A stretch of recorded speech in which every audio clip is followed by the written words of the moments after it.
आज का जो ज़माना है बिल्कुल कंप्यूटर युग बन चुका है। आज छोटे छोटे बच्चों के पास भी एंड्रॉयड फ़ोन है, क्योंकि पढ़ाई के लिए उन्हें इस सब की ज़रूरत पड़ने लगी है। अब जो बच्चे हैं वो इस तरह से पढ़ाइयाँ कर रहे हैं कि जैसे उनकी छुट्टी हो जाती है तो मैडम जो टीचर होते हैं उनके व्हाट्सएप पर उनका जो काम है उसे भेज देते हैं, या उनकी ऑनलाइन क्लासें चलती हैं तो वो सब मोबाइल के ज़रिए ही होती हैं। दोस्तों, ऐसा ही एक मामला एक जगह से आता है जहां पर एक 14 साल की लड़की इसी तरह से पढ़ाई कर रही होती है। वो भी मोबाइल ले लेती है, जो एंड्रॉयड मोबाइल होता है उसके साथ पढ़ाई करने लगती है। और एक दिन का वाक़या होता है जब वो अपने घर वालों से यही कहकर जाती है कि मैं अपनी सहेली के पास जा रही हूँ और वहाँ से मुझे कुछ पढ़ाई का सामान लेना है और उसके बाद जल्द ही मैं वापस आ जाऊँगी। घर वाले भी सोचते हैं कि ठीक है, जाने दो। बेटी वहाँ से चली जाती है और जाने के बाद 1 घंटा बीतता है, 2 घंटे बीतते हैं, 3 घंटे बीतते हैं, लेकिन बेटी वापस ही नहीं आती। दोस्तों, माता पिता बहुत ज़्यादा परेशान हो जाते हैं। परेशान होकर जो भी उसकी सहेलियां होती हैं उनके पास फ़ोन करते हैं, जिनके पास नंबर होता है। जिनके पास फ़ोन नहीं होता तो माता पिता उनके घर जाकर पता करते हैं कि हमारी बेटी यहाँ पर आई क्या। तो सभी लोग यहाँ पर मना कर देते हैं कि आपकी बेटी तो हमारे पास आई ही नहीं। दोस्तों, माता पिता के पैरों के तले से ज़मीन खिसक जाती है और माता पिता बहुत ज़्यादा परेशान हो जाते हैं। परेशान होकर नज़दीकी थाने में पहुँच जाते हैं और वहाँ जाकर अपनी बेटी की गुमशुदगी की रिपोर्ट दर्ज कराते हैं। और वो यही कहते हैं कि बेटी के मोबाइल पर रिंग तो जा रही है लेकिन कोई उस मोबाइल को उठा नहीं रहा। दोस्तों, अब पुलिस जांच पड़ताल में लग जाती है। उसके बाद जो बेटी मिलती है, जिस हाल में मिलती है, उसे देखकर हर कोई व्यक्ति एक बार के लिए कांपने लग जाता है।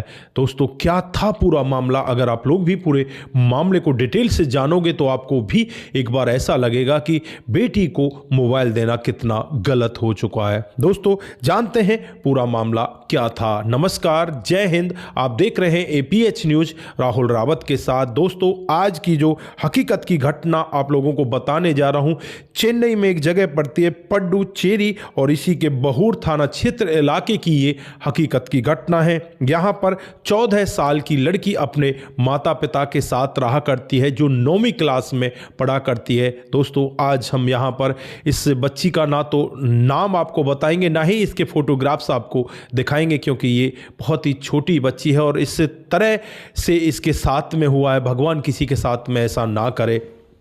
दोस्तों, दरअसल 6 जनवरी दोपहर के 2 बजे का वक्त रहा होगा जब ये लड़की अपने घर से अपने माता पिता से यही कहकर जाती है कि मैं अपनी सहेली के पास जा रही हूँ और वहाँ से मुझे एक बुक लेकर आनी है। दोस्तों, माता पिता कहते हैं ठीक है बेटी, चली जा, जल्द ही वापस आ जाना, क्योंकि इससे पहले भी ये कई बार ऐसे जा चुकी होती है। अब यहाँ पर बेटी घर से तो निकल जाती है, लेकिन 1 घंटा बीतने के बाद 2 घंटा बीत जाते हैं, फिर 3 बीत जाते हैं और करीब शाम को 6 से 7 बजे का वक्त हो जाता है। माता पिता बहुत ज़्यादा परेशान होते हैं, बेटी के फ़ोन पर फ़ोन करते हैं, लेकिन बेटी का फ़ोन मिलता तो है लेकिन उसे कोई उठाता नहीं। अब माता पिता जो भी इसकी सहेलियां होती हैं उनके पास फ़ोन करते हैं, और जिनके पास फ़ोन नहीं होता उनके घर जाकर पता करते हैं, लेकिन कहीं से भी इस बेटी का कोई अता पता नहीं लग पाता। उसके बाद ये नज़दीकी जो थाना है, बहौर थाना, उसमें पहुंच जाते हैं और जो वहां के SHO साहब होते हैं तुरंत ही इस मामले की गौर करते हैं और इस लड़की का जो मोबाइल है उसे सर्विलांस पर लगाया जाता है। उसकी लास्ट लोकेशन जांची जाती है तो पता चलता है कि इनके घर से लगभग 10 किलोमीटर की दूरी पर उस लड़की की लास्ट लोकेशन बोल रही है। अब यहाँ पर पुलिस अपनी एक टीम गठित करती है और टीम को लेकर सीधे उस लोकेशन पर पहुँच जाती है और वहाँ जाकर देखती है तो ये तो जंगल है और जंगल के अंदर एक घर बना हुआ है। वो घर बाहर से बंद है, बाहर से ताला लगा हुआ है। अब पुलिस यहाँ पर सोचने लग जाती है कि जो लोकेशन है वो घर के अंदर बोल रही है, बाकी ताला बाहर से लगा हुआ है। फिर उस ताले को तोड़ा जाता है। ताले को तोड़ने के बाद जब पुलिस उस घर के अंदर एंट्री करती है और जो दृश्य वहाँ पर देखती है, पुलिस की आंखें फटी की फटी रह जाती हैं। वो लड़की यहाँ पर बेसुध अवस्था में पड़ी होती है, उसके प्राइवेट पार्ट से खून निकल रहा होता है। आनन फानन में उस लड़की को वहाँ से उठाया जाता है, उठाकर उसे हॉस्पिटल ले जाया जाता है। वहीं पर 5 और लड़के वो भी बेसुध अवस्था में पड़े होते हैं। दोस्तों वहीं पर बियर की बोतलें, शराब की बोतलें पड़ी होती हैं और जब यहाँ पर इन लड़कों को चेक किया जाता है, इनके ऊपर पानी वानी डाला जाता है तो इनको हल्का हल्का होश आता है, क्योंकि इन सभी ने बहुत ज़्यादा शराब पी रखी थी। दोस्तों अब इन सब लड़कों को पकड़ लिया जाता है। पकड़ने के बाद जब इनसे पूछताछ की जाती है तो इन लड़कों की भी कोई ज़्यादा खास उम्र नहीं होती। ये लड़के भी बस कोई तो 14 साल का होता है, कोई 15 का, कोई 17 का, कोई 16 साल का, इसी तरह के 5 लड़के होते हैं। और फिर यहाँ पर इस लड़की को होश में आने का इंतजार किया जाता है और जब इस लड़की को होश आता है तो एक ऐसा सत्य ये लड़की बताती है जिसे सुनकर हर कोई व्यक्ति सोचने के लिए मजबूर हो जाता है। दोस्तों दरअसल ये लड़की 9वीं क्लास में पढ़ती है और 9वीं क्लास में इसे कुछ काम फ़ोन से ऑनलाइन करना होता है। ये टीचरों से बातचीत करती है, फिर अपने घर वालों से बातचीत करती है। घर वाले इसे एक एंड्रॉयड फ़ोन दिला देते हैं और उस एंड्रॉयड फ़ोन पर ये कामकाज करने लगती। घर वाले जब भी देखते तो ये लड़की यही कहती कि मैं पढ़ाई कर रही हूँ, यूट्यूब पर वीडियो देख रही हूँ। घर वाले भी सोचते हैं कि यार लड़की पढ़ रही है। उसके बाद यहाँ पर ये इंस्टाग्राम चलाने लगती है और इंस्टाग्राम पर कुछ तो इसकी सहेलियाँ होती हैं और एक लड़के की इंस्टाग्राम आईडी को देखती है। दोनों एक दूसरे के फ्रेंड रिक्वेस्ट को एक्सेप्ट कर लेते हैं और फिर यहाँ पर इनकी बातचीत का सिलसिला आगे बढ़ने लगता है। लड़का लड़की एक दूसरे को दोनों आई लव यू वगैरह भी बोल देते हैं। ये शादी करने तक का भी उस इंस्टाग्राम पर वादा कर लेते हैं और फिर यहाँ पर जो 6 जनवरी होती है, 6 जनवरी को ये लड़का इस लड़की को मिलने के लिए बुलाता है। ये लड़की अपने घर वालों से ये कहकर जाती है कि मैं अपनी सहेली के घर जा रही हूँ, लेकिन उस लड़के के साथ बाइक पर बैठकर चली जाती है और उसी घर में पहुँच जाती है जिस घर में ये पूरा कांड हुआ था। वहाँ जाने के बाद ये लड़का कहता है कि ये मेरे दोस्त का घर है, यहाँ पर कोई भी नहीं आएगा। लेकिन जैसे ही थोड़ा सा समय और बीतता है वहां पर 4 लड़के और आ जाते हैं जो अपने साथ पहले से ही शराब की बोतलें, बियर की बोतलें लेकर आए थे और ये सभी मिलकर यहाँ पर शराब पीते हैं, बियर पीते हैं और एक एक करके इस लड़की के साथ दरिंदगी करने लगते हैं। दोस्तों यहाँ पर 2 लोग और भी इनमें शामिल होते हैं जो इस घर के दरवाजे को बाहर से ताला लगा कर गए थे। वो लोग यहाँ से चले जाते हैं।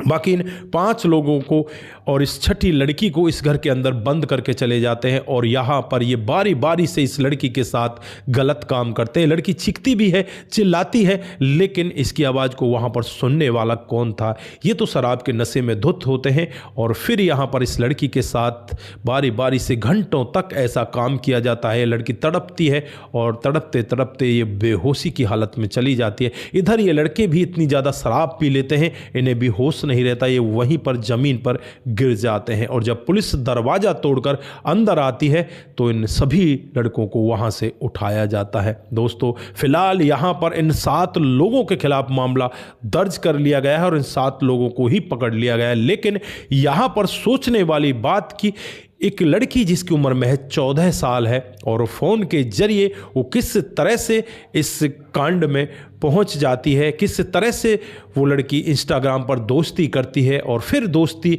उसका इतना बड़ा रूप ले लेगी, कभी किसी ने सोचा भी नहीं था।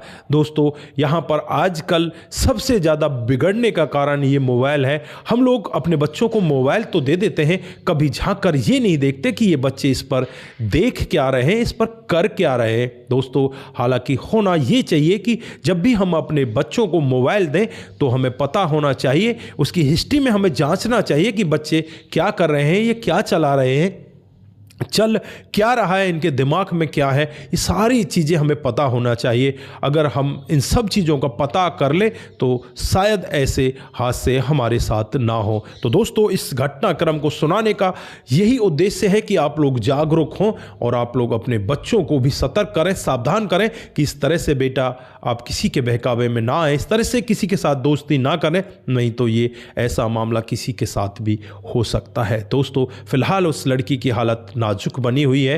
हालांकि डॉक्टर साहब कहते हैं कि जल्द ही इस लड़की की हालत में सुधार हो जाएगा, लेकिन उसके साथ इतना बड़ा कांड हो जाता है वो शायद ही अपने जीवन में कभी इस कांड को भुला पाएगी। तो दोस्तों आप लोगों की जो भी राय है एक बार कमेंट बॉक्स में ज़रूर देकर जाएं। जिन साथियों ने हमारे पिछले वीडियोज़ पर कमेंट किए थे उनका नाम हम यहाँ पर बारी बारी से लेने वाले।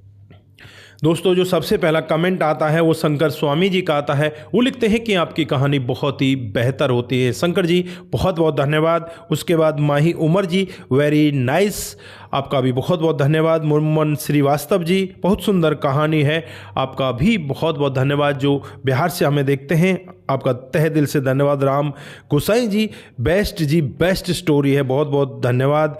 मोनू जैन जी, नाइस, आपका भी बहुत बहुत धन्यवाद। शाह आलम जी हमें कमेंट करते हैं, वेरी गुड मैसेज सर जी, बहुत बहुत धन्यवाद आपका। आप सभी लोग इसी तरह से हमारे साथ कमेंट करते रहें, इसी तरह से अपने जो प्यार है उसे हमारे साथ में साझा करते रहें। कमल जी हमें कमेंट करते हैं, रणधीर चौहान जी भी हमें कमेंट करते हैं, और जो गोपालगंज बिहार से हैं मुनमुन श्रीवास्तव, वो हर दिन हमें कमेंट करते हैं।